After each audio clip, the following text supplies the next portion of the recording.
చూడమ్మా, ఆ రెండు మట్టల మధ్యలోంచి చూడు, అరుంధతి నక్షత్రం. అబ్బాయి నువ్వు చూపించు అమ్మాయికి.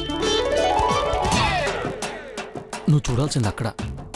నాకు కనపడట్లేదు. కళ్ళు చూడు, తుడిచిపెట్టుకో, కనిపిస్తుంది.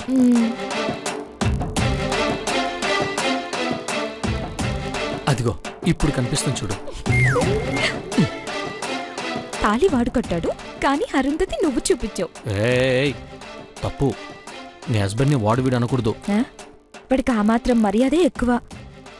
ఇప్పటికీ మించిపోయిందే లేదు. నువ్వెప్పుడు అమెరికా అమెరికా అంటుంటావు కదా, అమెరికన్ స్టైల్లో డైవర్స్ ఇచ్చేస్తాను. మన ఇద్దరం పెళ్లి చేసుకుందాం. ఏయ్ నువ్వు ఇప్పుడు స్వాతి పద్మనాభం, పరాయి వాడి భార్యవి. నాకు పరాయి స్త్రీ సోదరి. అలా మాట్లాడకూడదు, తప్పు. Hi hi lucky guy, wish you happy married life. Thank you.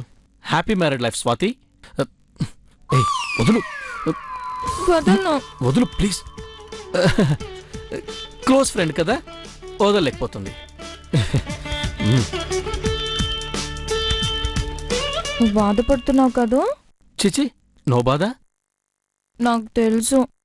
తరువాత అటు పక్కకెళ్ళి ఆ చెట్టు చాటు నిలబడి కన్నీళ్ళు తుడుచుకుంటావు. నువ్వు పాత సినిమా కథలు బాగా చూస్తున్నట్టున్నావు. మానే. లేదు, నువ్వు ఏడుస్తావు. ఏడుస్తానే?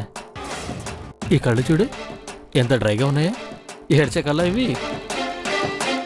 మరి నేను చెప్పినట్టు దగ్గరుండి పెళ్లి జరిపించేశాను. బయలుదేరినా మరి. బాయ్. నో నువ్వు అప్పగింతల వరకు ఉండాలి.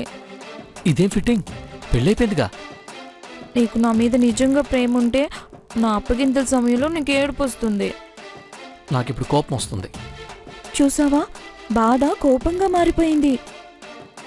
నువ్వు బాధపడితే నేను తట్టుకోలేను. ప్లీజ్ ఉండిపో. ఓకే